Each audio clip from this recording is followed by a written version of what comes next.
আসসালামু আলাইকুম। আশা করি সবাই আপনারা ভালো আছেন। আলহামদুলিল্লাহ আমি অনেক ভালো আছি। তো আজকে প্রায় অনেকদিন পরে একটা বড় ভিডিও নিয়ে আসলাম। আসলে ঈদের একটু ব্যস্ততা ছিল।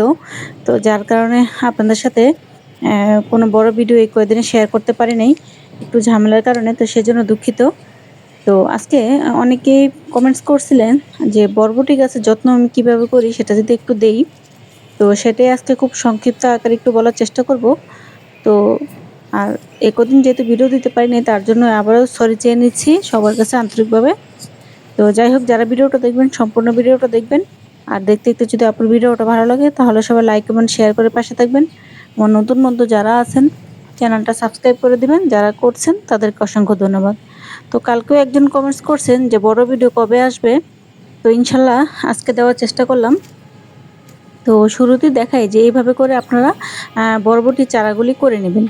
নতুন বীজ হলে খুবই ভালো হয়। আর বিশ্বস্ত জায়গা থেকে বীজ কিনবেন যাতে বীজগুলো ভালো হয়। আমি দেখেন 5টা চারা লাগাইছি, 5টা চারাই কিন্তু আমার উঠে গেছে। আর গাছ যদি ভালো হয়, সুস্থ হয়, বীজ যদি ভালো হয়, সুস্থ হয়, তাহলে কিন্তু আপনাদের গাছও ভালো হবে, সুস্থ হবে। তো এগুলো আমার প্রথম পর্যায়ে লাগানো। আর প্রথমে যেগুলো দেখলেন সেগুলি আমার দ্বিতীয় পর্যায়ে চারা করা। তো যেহেতু এখনো অনেক জায়গায় বেডে টমেটো গাছ আছে, তো সেহেতু সব বেডে লাগাইতে পারতাছি না। চারাগুলি রেডি করছি, ইনশাল্লাহ সেগুলো লাগিয়ে দেব, সেটাও পরবর্তীতে শেয়ার করব।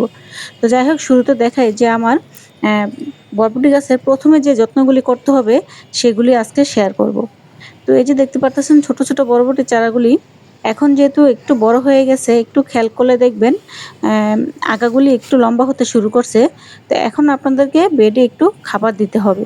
তো প্রাথমিক যত্ন হচ্ছে কি, এই যে নিচের দিকে যে পাতাগুলি আছে সেই পাতাগুলি একটু ছেটে দিবেন, যাতে করে নিচের দিকে আলো বাতাস একটু খুব সুন্দর করে পায়।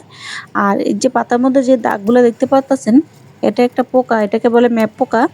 তো এটা তেমন কোনো ক্ষতি করে না, আবার একটু হলেও ক্ষতি করে। তো এবার এটা যদি জৈব কীটনাশক আমরা দেই তাহলে কিন্তু এটা কিন্তু চলে যাবে, এটা বেশি থাকবে না। তো আর এমন ছোট চারা গাছে খাবারটা একটু আমাদের বুঝে শুনে দিতে হবে। একটু খেয়াল করলে দেখবেন যে এই যে আগাগুলি নেওয়া শুরু হয়ে গেছে। আর আরেকটা কথা বলে নেই, এরকম একটা বেডে আপনারা চাইলে 3 থেকে 4টা চাষ দিতে পারেন। তো পরবর্তীতে আপনাদের একটাই কাজ করতে হবে, খাবারটা সপ্তাহে অন্ততপক্ষে 2 বার করে দিতে হবে। যেহেতু এখন চারা গাছ ছোট আছে, আপনার সেই হিসেবে মাটি খুব বেশি আছে এটার আর যখন চারা গাছগুলো বড় হবে তখন কিন্তু গাছের তুলনায় মাটি একটু কম হয়ে যাবে। তো সেক্ষেত্রে আপনাদের যেহেতু টবের মাটি, পর্যাপ্ত পরিমাণে খাবার দিয়ে রাখতে হবে। তাহলে দেখবেন খুব সুন্দর করে গাছগুলো বাড়তে শুরু করবে। আর প্রথম পর্যায়ে যে যত্নটা আমাদের দ্বিতীয় পর্যায়ে করতে হবে সেটা হচ্ছে যে ছোট চারা গাছের এভাবে করে আপনারা কঞ্চি বা লাঠি বা রশি দিয়ে বেঁধে দিয়ে দিবেন, যাতে করে মাচায় আগাগুলি খুব সুন্দর করে উঠতে পারে। এই যে আগাগুলি যদি আপনারা কিছু না দেন বেয়ে উপরের দিকে ওঠার জন্য, তাহলে কিন্তু খুব তাড়াতাড়ি বাড়বে না। আর যদি কিছু দিয়ে দেন লাঠি এভাবে করে বা রশি বেঁধে দিয়ে দেন, তাহলে কিন্তু খুব সুন্দর করে মাচায় উঠে নেবে।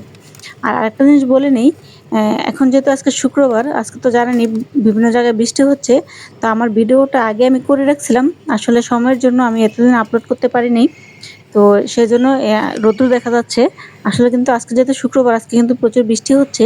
তো ভিডিওটা আমার আগের করা। তো যাই হোক, তারপর এখন কি করবেন, যেহেতু নতুন বেড, এখন কিন্তু বেশি একটা খাবার এটার মধ্যে না দিলেও চলবে। তারপর আপনারা করবেন কি, এটার মধ্যে খুবই পাতলা করে সরিষার খোল ভেজানো পানিটা দিয়ে দিবেন। আর যাদের সরিষার খোল না আছে তারা করবেন কি, সবজির খোসাগুলো একটু ভিজিয়ে রাখবেন। 3 থেকে 4 দিন ভিজিয়ে রাখার পরে সেখান থেকে পাতলা যে সবজির খোসা ভেজানো যে পানিটা হবে, সেই পানিটার 1 মগ নিলে সাথে আরও 1 মগ সাধারণ পানি নিবেন। নেওয়ার পরে সেটা মিশিয়ে পাতলা করে গাছের গোড়ায় দিয়ে দিবেন। আর এভাবে করে যে দেখতেছেন গাছের গোড়ার মাটিগুলো আমার যেরকমভাবে ভিজা আছে, ঠিক এমন পর্যায়ে গাছের গোড়ার মাটিগুলো ভিজিয়ে রাখবেন। যেহেতু এগুলি চারা গাছ, অনেক বেশি পানি হলে কিন্তু গাছের গোড়া পচে যাবে, গাছ কিন্তু নষ্ট হয়ে যাবে। আর একটা জিনিস খেয়াল রাখবেন, গাছের গোড়া যাতে এরকম আলো বাতাস পায়। তো প্রথম পর্যায়ে আপনারা যদি এই যত্নগুলি করেন, ইনশাল্লাহ দেখবেন গাছ খুব সুন্দর করে বড় হবে, হেলদি হবে।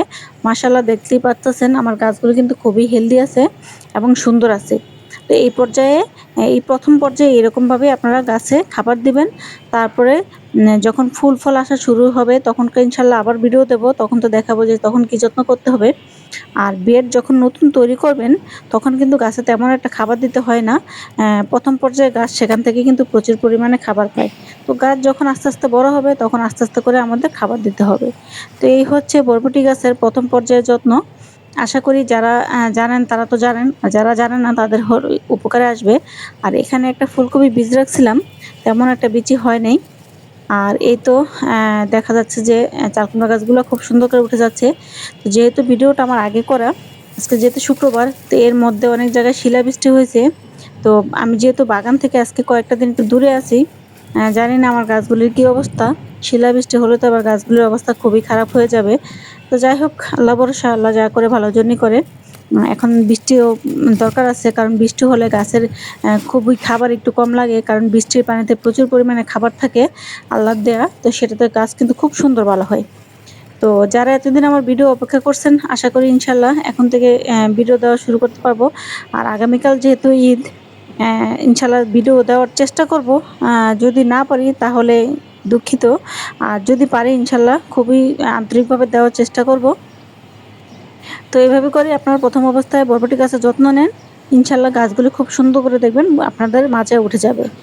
তো গাছ লাগান, এভাবে করে গাছ লাগান, গরমের সিজনে গাছগুলো এখনই লাগানো শুরু করে দেন, তাতে করে দেখবেন খুব সুন্দর করে আপনারা ফলন হয়ে যাবে। আর এর চেয়ে বেশি আর দেরি করবেন না, এর চেয়ে বেশি দেরি করলে গাছ লাগানো কিন্তু সময় চলে যাবে। তাহলে সবাই ভালো থাকেন, সুস্থ থাকেন, আল্লাহ হাফেজ।